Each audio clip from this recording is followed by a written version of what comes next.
नमस्कार, एक बार आपका फिर से स्वागत है यूएन एकेडमी में। हम पढ़ रहे थे एक्सरसाइज 11.2, जिसके 2 क्वेश्चन हमने कर लिए थे पहले वाले वीडियो में, और आज पढ़ रहे हैं प्रश्न नंबर 3। दी गई आकृति में OA, OB और OC पर क्रमशः L, M एवं N बिंदु इस प्रकार स्थित हैं कि LM समांतर AB तथा MN समांतर BC है, तो दर्शाइए LN समांतर AC है। चित्र दिया हुआ है, इसमें ज्ञात करना है LN समांतर AC। LN समांतर AC भुजा को समांतर सिद्ध करना है, तो ध्यान दीजिएगा। सबसे पहले क्वेश्चन में दिया है, हमें क्या क्या दिया हुआ है वो लिख लेते हैं। हमें दिया हुआ है कि OA, OB और OC पर क्रमशः L, M व N बिंदु इस प्रकार स्थित हैं कि LM समांतर AB दिया हुआ है और MN समांतर BC दिया हुआ है। सिद्ध करना है या ज्ञात करना है। LN समांतर AC सिद्ध करना है। LN भुजा के समांतर AC भुजा है नहीं है, इसको सिद्ध करना है। तो सर्वप्रथम हमें दिया हुआ है कि LM समांतर AB है। LM समांतर AB है, तो इसमें ये वाला त्रिभुज AOB ले लेते हैं। उत्पत्ति करेंगे। उत्पत्ति में हम ले रहे हैं त्रिभुज AOB से। त्रिभुज AOB से त्रिभुज AOB ऐसा बना हुआ है, AOB, और इसमें एक समांतर भुजा दी हुई है, ये वाली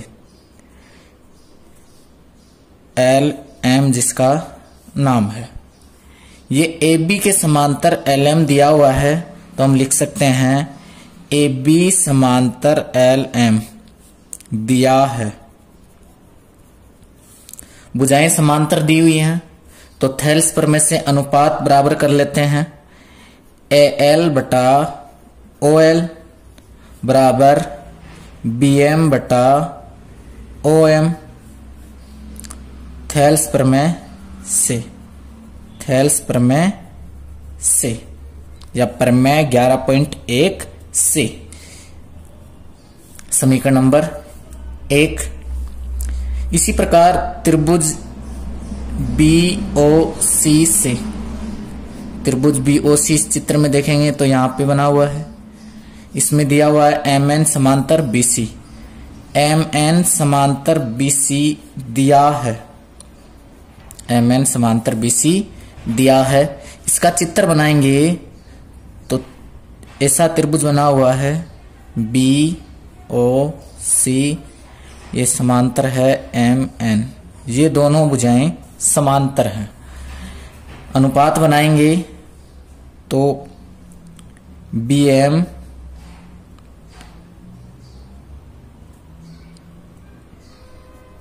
बटा OM बराबर ON बटा CN या NC। समीकरण नंबर 2, थेल्स प्रमेय से, थेल्स प्रमेय से। यदि हम यहाँ पर नीचे वाली भुजा, ये ऊपर वाली भुजा पहले ले रहे हैं तो बाद में नीचे वाली भुजा ले रहे हैं, इसमें भी ये भुजा पहले ले रहे हैं तो बाद में ये ले रहे हैं। समीकरण 1 व 2 से, समीकरण 1 व 2 से, समीकरण 1 व 2 की तुलना करने पर समीकरण 1 व 2 में BM बटा OM, BM बटा OM बराबर ये दिया हुआ है, यहाँ पर ये दिया हुआ है, तो दोनों में एक एक पक्ष बराबर है, तो दूसरा पक्ष अपने आप बराबर हो जाएगा। अतः हम लिख सकते हैं AL बटा OL बराबर है ON बटा NC के। भुजाओं का अनुपात बराबर हो गया है, तो प्रमेय 11.2 से हम कह सकते हैं अतः एल प्रश्न में देखेंगे तो एल यहां पे भुजा है एल बटा ओ एल एन सी बटा ओ एन बराबर अनुपात। अतः हम कह सकते हैं कि एल एन समांतर है ए सी। प्रमेय 11.2 से या थेल्स के विलोम से भी लिखा जा सकता है। आंसर प्रश्न नंबर 6, त्रिभुज एबीसी में एबी व एसी भुजाओं पर क्रमशः डी और ई बिंदु इस प्रकार स्थित हैं कि बीडी बराबर सीई। यदि कोण बी बराबर सी हो तो दर्शाइए डीई समांतर बीसी है। सबसे पहले त्रिभुज एबीसी की बात कर रहा है तो हम त्रिभुज एबीसी बना लेते हैं। ये कोई त्रिभुज एबीसी है, ए बी सी कोई त्रिभुज है। इसमें ए बी और ए सी भुजा पर क्रमशः डी और ई बिंदु है। डी और ई बिंदु ले लिया हमने, ये डी और ई बिंदु को मिला दिया है। इस प्रकार स्थित है कि बीडी, ये वाला बीडी इस सीई के बराबर है। ये बीडी सीई के बराबर है।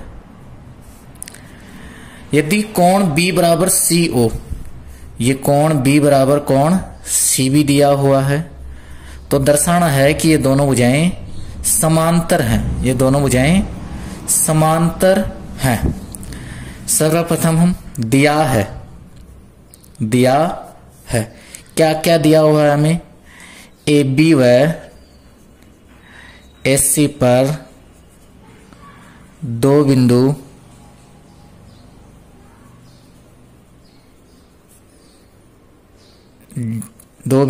डी और ई इस प्रकार स्थित हैं कि BD बराबर CE है और कोण B बराबर कोण C दिया हुआ है। सिद्ध करना है DE समांतर BC, सिद्ध करना है। देखिए यहां पे दिया हुआ है हमें कि BD बराबर CE है और कोण B बराबर कोण C है। उत्पत्ति करें। उत्पत्ति में हम त्रिभुज ABC की बात कर रहे हैं।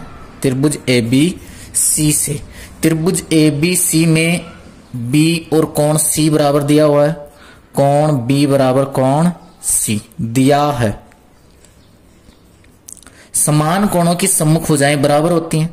कोण B के सम्मुख भुजा AC बराबर कोण C के सम्मुख भुजा AB। लिख सकते हैं समान कोणों की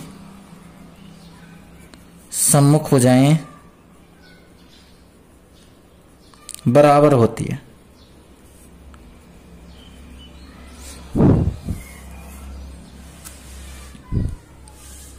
AC बराबर AB हो गया, हमारे पास दिया हुआ है BD बराबर CE, तो हम अनुपात बना सकते हैं कि BD बटे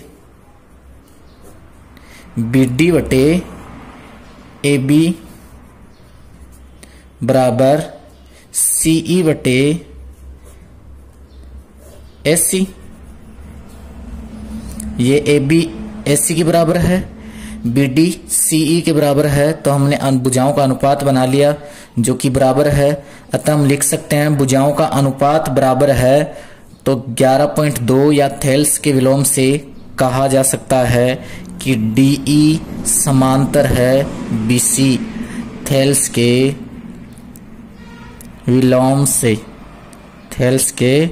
विलोम से या प्रमेय 11.2 से। इति सिद्धम्।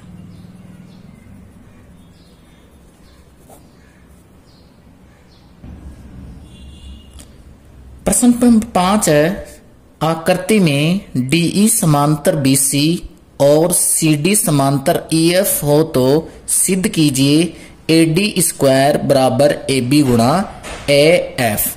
आकृति दी हुई है, दिया है, लिख लेते हैं, दिया है। त्रिभुज एबीसी में डीई समांतर बीसी दिया हुआ है, सीडी समांतर ईएफ दिया हुआ है। सिद्ध करना है।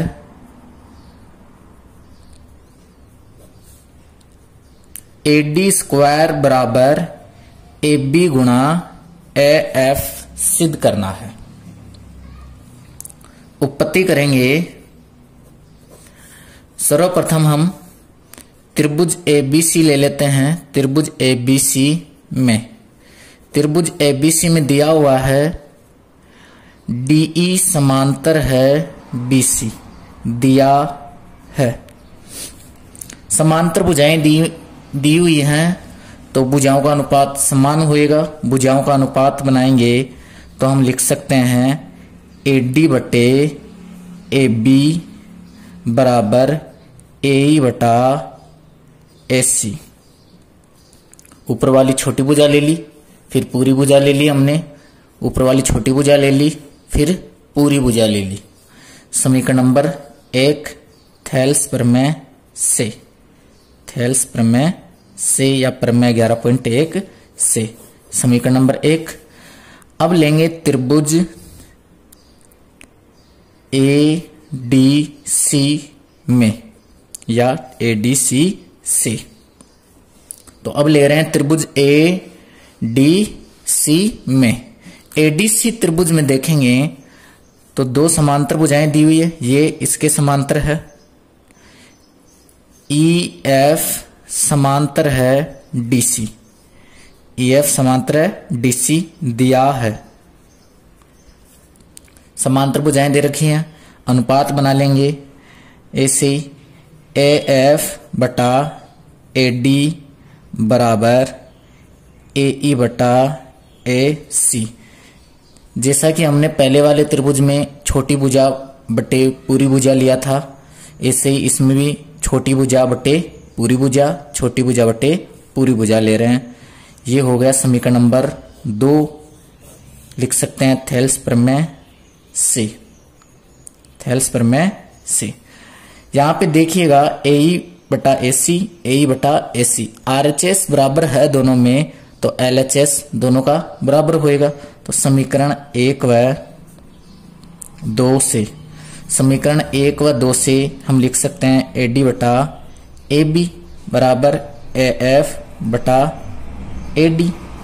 तिरछा गुणा कराएंगे तो एडी स्क्वायर बराबर एएफ गुणा एबी। और यही हमें सिद्ध करना था। इति सिद्धम।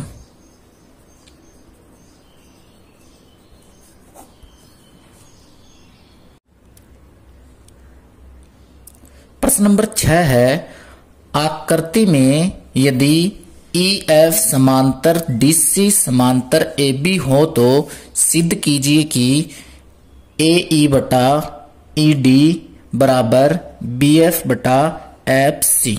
आकृति दी हुई है, सिद्ध करना है एफ बटा एई बटा ईडी बराबर बीएफ बटा एफसी। तो सर्वप्रथम हम लिख लेते हैं जो दिया हुआ है, हमें दिया हुआ है कि ईएफ समांतर है डीसी के और डीसी समांतर है एबी के। तीनों एक दूसरे के समांतर है। सिद्ध करना है कि एई बटा ईडी बराबर बीएफ बटा एफसी। ये सिद्ध करना है। थोड़ी सी हमें रचना करनी पड़ेगी, तो रचना करेंगे। या तो ए को सी से मिला दो, या डी को बी से मिला दो, या डी को बी से मिला दो, डी को बी से मिला दो। तो रचना करेंगे तो ए को सी से मिला रहे हैं हम, ए को सी से मिलाया, ए को सी से मिलाया। ए को सी से मिलाने पर हमें उत्पत्ति हुई है, जो प्राप्ति हुई है वो हमें दो त्रिभुजों की हुई है। एक तो त्रिभुज पहले ले रहे हैं एडीसी से, त्रिभुज एडीसी में देखेंगे तो इसके समांतर ये है, दिया हुआ है कि ईएफ समांतर है डीसी, इस बिंदु को ओ नाम दे देते हैं। अतः ईओ समांतर होगी डीसी के, ये दिया हुआ है। तो इसी ईएफ का हिस्सा है ईओ, तो ये भी समांतर होएगा। अब ये दोनों भुजाएं समांतर है तो थेल्स प्रमेय से एई बटा ईडी बराबर एओ बटा ओसी, समीकरण नंबर 1 थेल्स प्रमेय से। इसी प्रकार दूसरे त्रिभुज लेंगे तो ये वाला त्रिभुज ले रहे हैं, दूसरा त्रिभुज ए बी सी से, त्रिभुज ए बी सी से।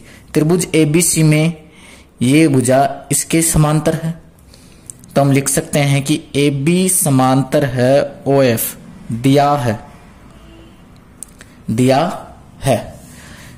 समांतर भुजाएं हैं तो अनुपात ए ओ बटा ओ सी बराबर बी एफ बटा एफ सी, समीकरण नंबर 2 थेल्स प्रमेय से। समीकरण 1 व 2 की तुलना करेंगे तो यहां पर देखिएगा एओ बटा ओसी, एक हिस्सा बराबर है तो दूसरा हिस्सा अपने आप बराबर हो जाएगा।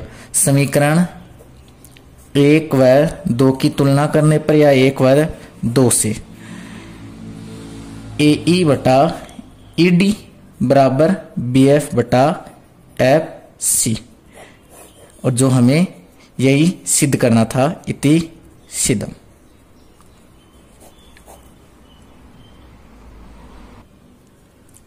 प्रश्न नंबर 7 है ए बी सी डी एक समांतर चतुर्भुज है जिसकी भुजा बीसी पर कोई बिंदु P स्थित है। यदि डीपी एवं AB को आगे बढ़ाएं तो वे L पर मिलते हैं, तो सिद्ध कीजिए DP बटा PL बराबर DC बटा BL।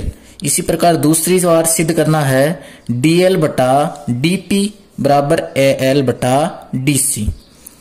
ABCD एक समांतर चतुर्भुज है, तो हम एक समांतर चतुर्भुज बना लेते हैं। आयत भी एक समांतर चतुर्भुज होता है, तो एक आयत ही बना लेते हैं A B C D। A B C D ये एक समांतर चतुर्भुज हो गया जिसकी भुजा BC पर कोई बिंदु P स्थित है। यहां पर हमने कोई बिंदु P ले लिया BC पर। यदि DP ये DP है, इसको आगे बढ़ाया जाए और AB को भी आगे बढ़ाया जाए तो ये कहाँ मिलते हैं, L पर मिलते हैं। तो सिद्ध कीजिए DP बटा PL DC बटा BL। तो दिया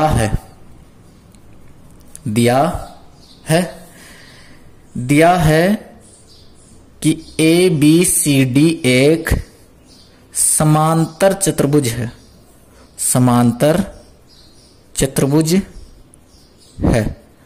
अब समांतर चतुर्भुज की जो विशेषताएं होती हैं वो होती हैं कि सम्मुख भुजाएं समांतर और बराबर होती हैं।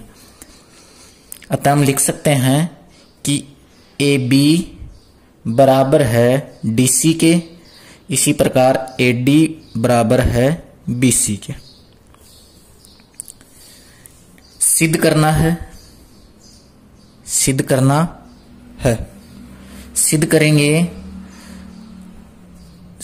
है पहले वाला DP बटे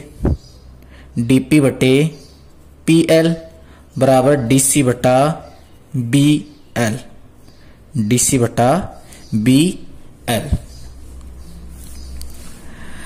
कोई रचना नहीं करनी है, समांतर व बराबर होती हैं तो ए बी समांतर भी है डीसी के और बराबर भी है, ए डी समांतर है बीसी के। तो हम ले लेते हैं उत्पत्ति में त्रिभुज ए एल डी से, त्रिभुज ए एल डी से। त्रिभुज ए एल डी में ये भुजा इसके समांतर है, यहां पे है ए डी समांतर है बीसी के। समांतर चतुर्भुज है, सम्मुख भुजाएं बराबर और समांतर होती हैं तो ये भुजा इसके समांतर है, तो ये दोनों रेखाएं समांतर हैं। अतः हम कह सकते हैं ए डी समांतर है बीसी के। दिया है कि ए बी सी डी एक समांतर चतुर्भुज है। अनुपात बनाएंगे तो हम लिख सकते हैं बी एल,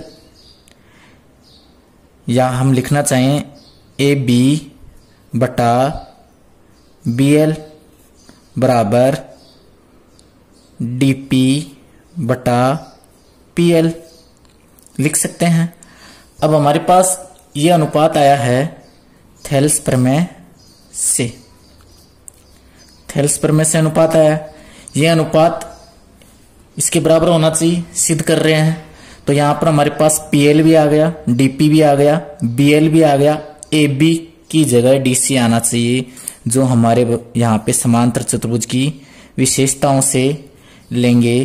तो ए बी बराबर डीसी, ए बी की जगह डीसी रख देंगे बटा बीसी बराबर डीपी बटा पी एल।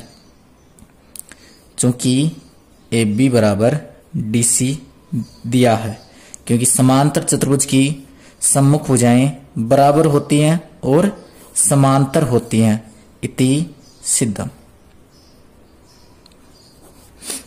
इसी प्रकार दूसरा जो सिद्ध करेंगे, सिद्ध करना है डी एल बटे डी पी बराबर ए एल बटा डी सी। ये सिद्ध करना है, रचना करनी नहीं है हमें, चित्र दिया हुआ है तो लेंगे उत्पत्ति में त्रिभुज ए एल डी से। त्रिभुज ए एल डी सी में हमने पहले ऊपर वाली भुजा या नीचे वाली भुजा बटे ऊपर वाली भुजा, नीचे वाली भुजा बटे ऊपर वाली भुजा लिया था। तो इस बार इसमें दिया हुआ है कि डीएल, डीएल पूरी भुजा, ऐसे एल पूरी भुजा। तो हम भी एलडी में दिया हुआ है कि एडी समांतर है बीसी के, दिया है। अतः हम भुजाओं का अनुपात बना सकते हैं ए एल बटा ए बी बराबर डी एल बटा डी पी, डीएल बटा डीपी। अब यहां पर ए बी आया है तो ए बी के बराबर हमने डीसी लिख सकते हैं, ए बी के बराबर डीसी लिख सकते हैं। अतः थेल्स प्रमेय से तो ए एल बटा ए बी की जगह हम लिख रहे हैं डीसी बराबर डीएल बटा डीपी। जो हमें सिद्ध करना था डीएल बटा डीपी, एल बटा डीसी, चूंकि ए बी बराबर डीसी दिया है, इति सिद्धम।